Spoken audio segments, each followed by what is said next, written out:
Queridos, a paz do Senhor Jesus, muito bom estar com vocês para estudarmos hoje a nossa lição de número 4, que tem por tema a resposta de Deus e a restauração de Jó.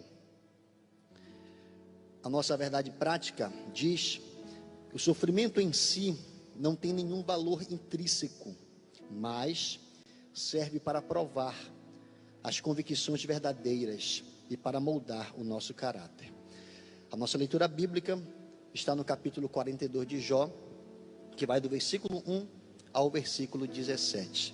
Eu quero ler com vocês apenas um versículo, que é o versículo 2, que é o nosso texto áureo. Vamos lê-lo em uma só voz. Jó 42 e 2 diz assim: bem sei que tudo podes, e nenhum dos teus planos pode ser frustrado. Vamos ler juntos? 1, 2, 3. Bem.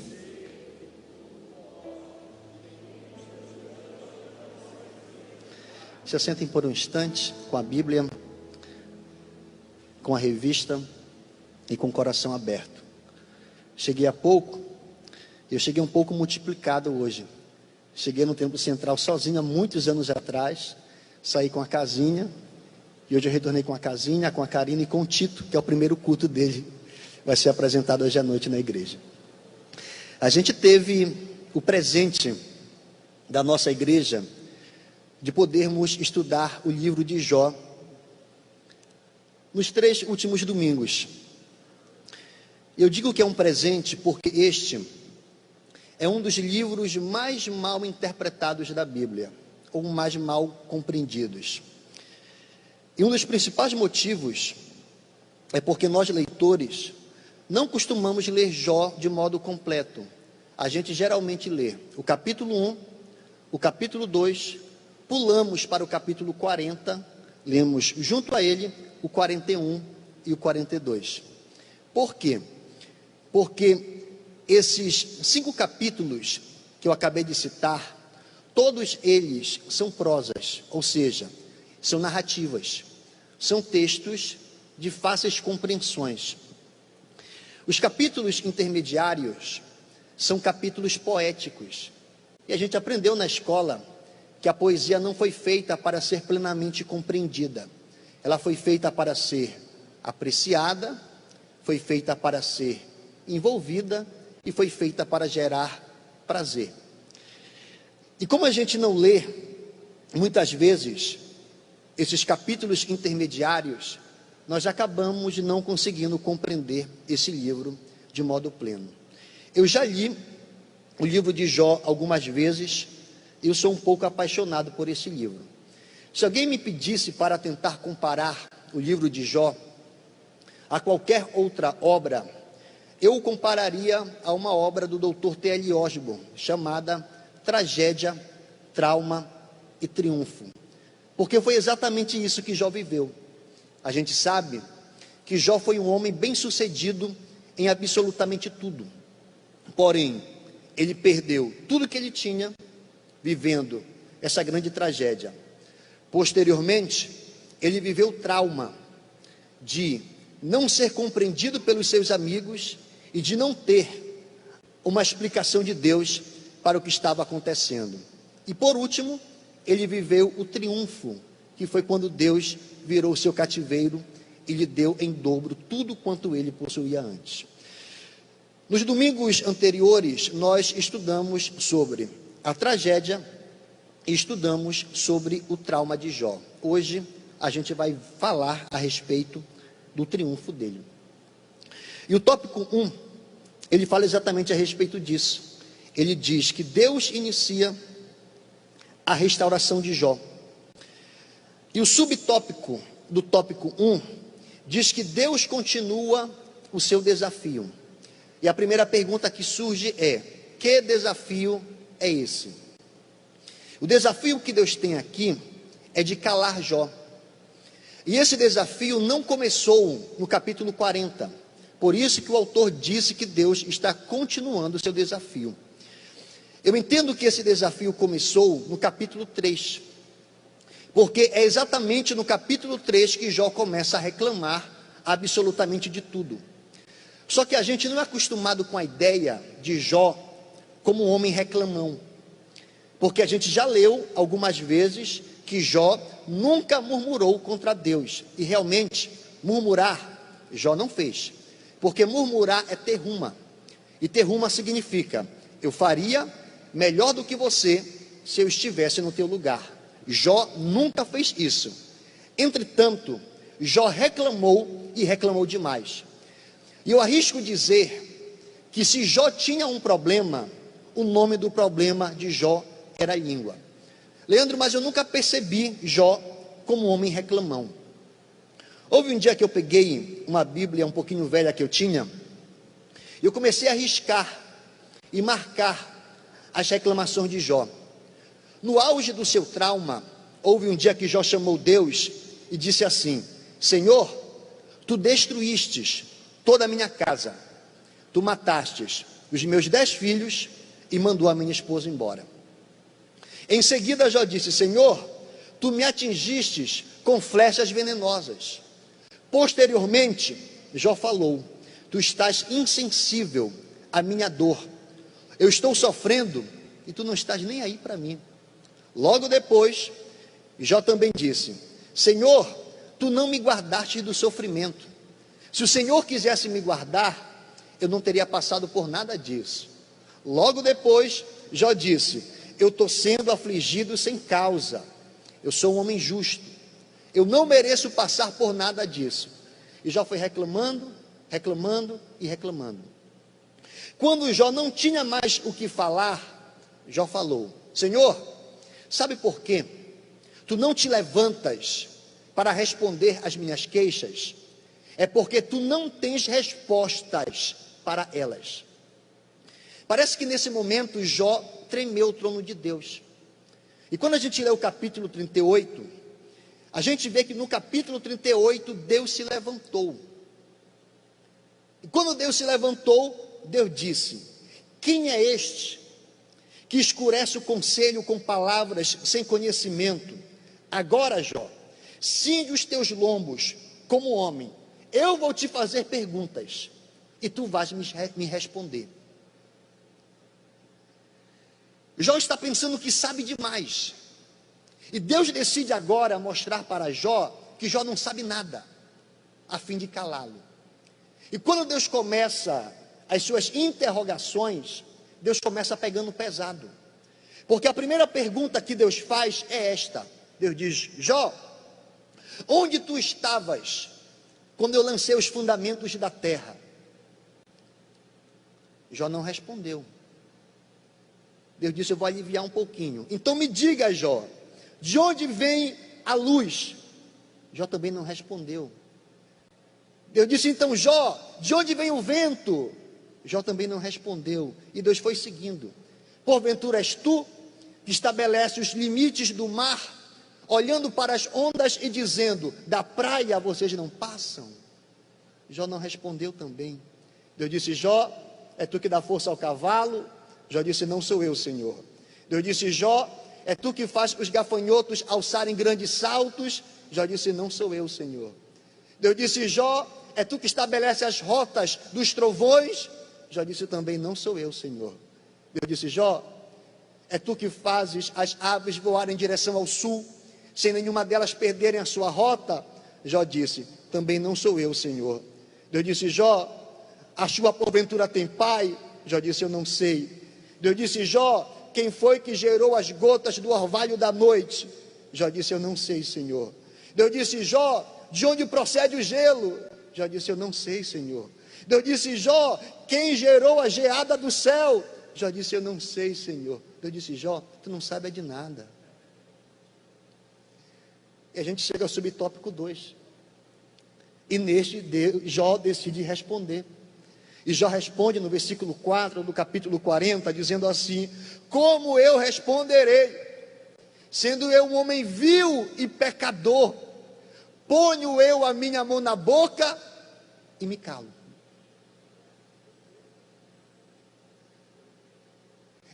Eu entendo que é exatamente nesse momento que Deus começa a ter um motivo para virar o cativeiro de Jó. Eu vou mais além. Jó colocar a mão na boca e se calar é a causa, ou uma das duas causas, de Deus ter virado o seu cativeiro. E eu vou lá no tópico 3, depois eu volto. A gente aprendeu algumas vezes que Deus virou o cativeiro de Jó porque Jó orou pelos seus amigos. Entretanto, o texto não fala isso. Não há nenhuma marca no capítulo 42 que evidencie que Jó orar pelos seus amigos é uma causa de Deus ter virado o seu cativeiro. As expressões que aparecem, independente das traduções, são expressões temporais. Os textos dizem: e Deus virou o cativeiro de Jó quando Jó orava pelos seus amigos. E Deus virou o cativeiro de Jó enquanto Jó orava pelos seus amigos. Jó orar pelos amigos não é causa do seu cativeiro ter sido virado, é apenas o tempo sendo marcado. É nesse momento que o tempo é marcado da virada de cativeiro de Jó. Então, se orar pelos amigos não é causa, qual é a causa, Leandro? São duas. Primeira causa foi que Jó venceu a guerra, provando para Satanás que o homem pode sim servir Deus sem interesses terrenos. Essa é a primeira causa. E eu entendo que uma vez que estava provado que o homem pode servir Deus sem interesses sem interesses terrenos, o cativeiro de Jó já deveria ter acabado, gente. Só que o cativeiro de Jó é prolongado, é estendido. Sabe por quê? Porque Jó ficou reclamando. Enquanto Jó ficou reclamando, o seu cativeiro não foi mudado. Porém, quando Jó calou a sua boca, Deus disse: agora sim, eu posso virar o cativeiro dele, porque ele já entendeu que eu sei como dominar todas as coisas. A primeira lição que a gente tem nesse tópico 1 é que, em algumas vezes, os nossos problemas, eles são estendidos, os nossos cativeiros são ampliados, porque a gente não cala a boca. A gente quer ensinar Deus a agir, a gente quer ensinar Deus a trabalhar. Sabe o que a gente precisa fazer? Colocar a mão na boca, se calar e entender que Deus domina tudo com soberania, graça, amor e perfeição. Você pode dar glória a Deus por isso? E a gente chega ao nosso tópico 2. O tópico 2 diz: teus planos não podem ser frustrados. E o subtópico 1 do tópico 2 diz: bem sei que tudo podes. Quando a gente olha para o versículo 2 do capítulo 42, após Jó calar a sua boca e entender que Deus controla tudo com perfeição, Jó reconhece que Deus pode todas as coisas e nenhum dos propósitos de Deus podem ser frustrados. A palavra hebraica para frustrar traz uma ideia de cortar. Então, quando Jó diz: Senhor, nenhum dos teus propósitos podem ser frustrados, sabe o que Jó está reconhecendo? Que absolutamente nada pode cortar, pode interromper os propósitos de Deus. Imagine que eu liguei uma corda deste púlpito à nossa escadaria, no meio do culto, e de alguma forma essa corda gerou em ti algum tipo de incômodo. Todavia, tu não podes fazer absolutamente nada para cortá-la, porque aquele que é dono da corda é alguém que é mais poderoso que você. Sabe o que eu estou te dizendo? Eu creio plenamente na livre agência, assim como todo mundo aqui deve crer. A gente entende que nós somos livres para termos escolhas em relação à nossa vida ordinária. Sendo assim, a gente pode fazer propósitos familiares, propósitos espirituais, financeiros, intelectuais e afins. Entretanto, por mais bem articulados que os nossos propósitos sejam, ainda assim, eles estão passíveis de interrupções. Isso é tão verdade, que talvez na virada de ano, você fez um propósito. Você disse: em 2024, vou entrar na academia, vou fazer dieta e vou lançar o shape. Hoje, ainda é dia 84 de janeiro, e tu já está uma semana sem ir à academia. Sabe por quê? Porque por mais bem articulados que os teus propósitos sejam, eles continuam sendo passíveis de interrupções. Todavia, você nunca vai encontrar um homem na Bíblia que viveu sob os propósitos de Deus e esses propósitos foram interrompidos. Eu posso olhar para Êxodo 3, nesse capítulo Deus chamou Moisés, Deus disse que viu a aflição do seu povo no Egito, e que Deus estava dando a Moisés o propósito de livrar esse povo daquele lugar. Sabe o que é isso? Propósito.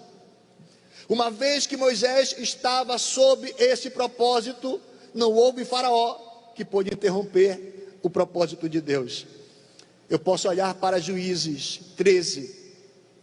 Um anjo se revelou à esposa de Eucana, mãe de Sansão, de Manoá, mãe de Sansão, e ela disse: o teu filho vai começar a livrar o meu povo das mãos dos filisteus. E não houve Dalila que pôde interromper esse propósito. Eu posso olhar para Mateus 4. Nesse texto, Jesus olhou para dois peixeiros, Pedro e André, e disse: eu farei de vocês pescadores de homens. Propósito. E não houve perseguição que pôde parar esses homens. Sabe por quê? Porque por melhores que sejam os nossos propósitos, eles são passíveis de interrupções. Entretanto, Jó nos ensina que não há nada que pode cortar, que pode interromper os propósitos de Deus em nossas vidas. Você recebe essa palavra na manhã de hoje?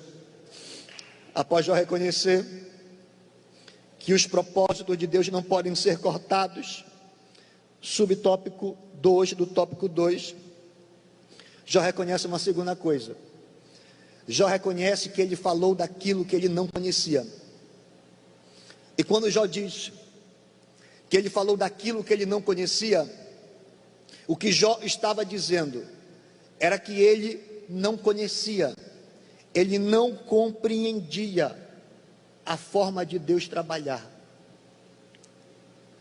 E eu confesso que quando eu olho para o livro de Jó, eu sou tentado também a não compreender o que Deus está fazendo ali.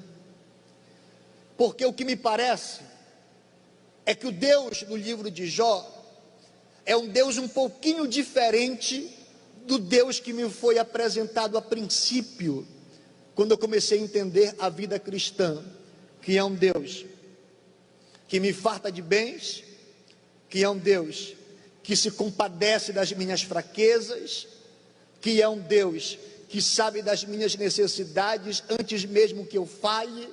Por quê? Porque nesse livro nós temos um homem justo. Esse homem justo está sendo amassado por Satanás. Enquanto isso acontece, ele busca em Deus explicações. Em vez de Deus se apresentar a Jó e explicar o porquê de tudo aquilo, a fim de aliviar o seu sofrimento, Deus recua de Jó. Só que eu só consigo compreender o porquê que Deus faz isso, porque hoje eu tenho a revelação plena desse texto, mediante a palavra de Deus. Todavia, há na minha vida muitas outras coisas que acontecem, que eu não consigo compreender nelas a forma de Deus agir. E eu tenho certeza que por mais assíduo que você seja na escola dominical, por melhor teólogo que você seja, há ações de Deus em áreas da tua vida que você não as compreende, que você não entende o que Deus está fazendo ou por que Deus está fazendo. Mas aqui entre nós, tudo bem. Existem coisas, existem formas que a gente não vai entender mesmo. Eu não estou dizendo que a gente vai ser igual aquele personagem do Quincas Borba, Rubião, que Machado de Assis diz que ele era mais crédulo do que crente, porque o crédulo é alguém fideísta. O que é alguém fideísta? É alguém que tem uma crença sem sentido, uma crença sem fundamento, enquanto crente é alguém que tem uma crença com razões, é alguém que tem fé. Nós temos razões para servir ao Senhor, mas por mais razões que tenhamos, ainda assim, há ações de Deus em nossas vidas que nós não vamos compreendê-las. E digo mais uma vez, está tudo bem. Paulo entendeu isso, e ele escreveu aos Romanos, no capítulo 11, no versículo 33, ó profundidade das riquezas, tanto da sabedoria como do conhecimento de Deus, quão insondáveis são os seus juízos e inescrutáveis os seus caminhos.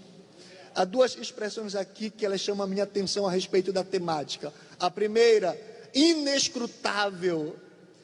Sabe o que é um ser inescrutável? É alguém que não pode ser investigado, é alguém que não pode ser analisado minuciosamente. Por mais que conheçamos as ações de Deus, nós nunca vamos compreendê-las de modo pleno. Sabe o que é insondável? É alguém que não pode ser virado do avesso. Sabe o que Paulo está dizendo? Que por mais cristãos que sejamos, não podemos ter a respeito de Deus uma visão introspectiva. A gente não pode sondar Deus de modo pleno. Então quem sabe você chegou aqui hoje e há na tua vida alguma área que você não compreende o que Deus está fazendo. Tudo bem, você não precisa entender tudo, mas ainda que você não entenda, decida confiar. Deus sabe o que está fazendo. No subtópico 3, no tópico 2, Deus repreende os amigos de Jó. Jó já sabe que os propósitos de Deus não podem ser cortados e que há coisas que ele não entendem. Deus então decide agora repreender os amigos de Jó. Eu acho lindo isso aqui, porque Deus se revela a Elifaz e diz assim: a minha ira se acendeu contra ti e contra os teus dois amigos, porque vocês não falaram o que era reto. A gente não sabe exatamente quanto tempo passou a fala desses homens para esse momento, mas eu entendo que foram alguns anos. Porém, quando eles falaram, pareceu que Deus não tinha ouvido, mas Deus ouviu sim. E Deus se revelou agora dizendo: eu ouvi, a minha ira se acendeu contra vocês, e eu vim prestar contas disso. Quem de nós, de algum modo, não foi, talvez, perseguido, injustiçado, vítima de algum vexame, devido àquilo que alguém falou? Sabe de uma coisa? Deus ouviu. Deus ouviu sim. Nada passou despercebido diante dele. Tópico 3. Após tudo isso, Deus mudou a sorte de Jó. Já falei do subtópico 1 lá no começo, então restam só 2. Subtópico 2 do tópico 3. Quando Deus virou o cativeiro de Jó, a primeira coisa que Deus fez foi restaurar amigos e parentes. Ou seja, A virada de cativeiro de Jó também consistiu em Deus restaurar pessoas. Apenas analisando o livro de Jó, a gente não consegue compreender o porquê que Deus decide restaurar pessoas, amigos, parentes.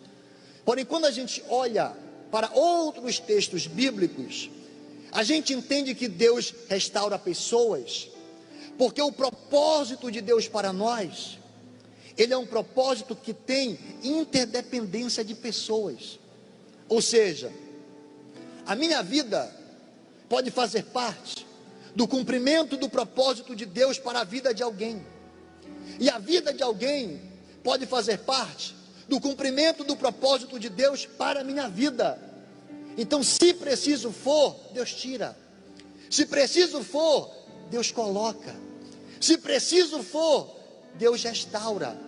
O certo é, pessoas fazem parte dos propósitos de Deus para nós. Eu acho interessante, quando Deus chama Jeremias, Jeremias diz: eu não posso falar.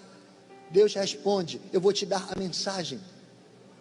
Quando os discípulos, no dia de Pentecostes, não tinham a língua materna dos judeus de outras partes do mundo, Deus deu a eles outras línguas. Porém, quando a gente olha para o chamado de Moisés, Moisés diz: não tenho como falar. Sabe o que Deus faz? Deus diz: vou colocar Arão do teu lado, e Arão vai falar por ti. Para Jeremias, Deus dá a mensagem. Para os discípulos, Deus dá a língua. Se o problema de Moisés é falar, por que Deus não resolve o problema? Sabe por quê? Porque quando o assunto é viver os propósitos de Deus, para uns, Deus dá capacidade plena. Para outros, Deus dá pessoas. Vou dizer mais uma vez: talvez a pessoa que esteja ao teu lado faz parte do cumprimento dos propósitos de Deus na tua vida. Deus te deu essa pessoa. Após Deus restaurar pessoas, Deus restaura saúde, família e riquezas. Estou encerrando agora. Eu acho linda essa última restauração de Deus. Por que eu acho linda? Porque parece que a gente se acostumou com a ideia de quando a nossa família é impactada com algum problema, e esse problema de algum modo muda a forma da nossa família, a gente passa a viver deformados, como se estivesse tudo bem. Às vezes são problemas financeiros, são problemas matrimoniais, são problemas relacionados a doenças. Como disse Charles Sindon, são chuvas de raios que caem sobre nós em dias de céu azul. São problemas que atingem a nossa casa sem mandar aviso prévio.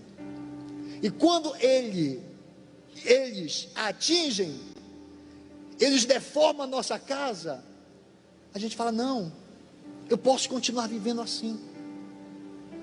Porém, a história de Jó nos mostra que a gente não deve entender que uma vida com uma família deformada faz parte dos propósitos de Deus para nós, porque Deus restaura essa família de modo pleno. Deus dá 10 filhos. As suas filhas são as mulheres mais lindas da terra.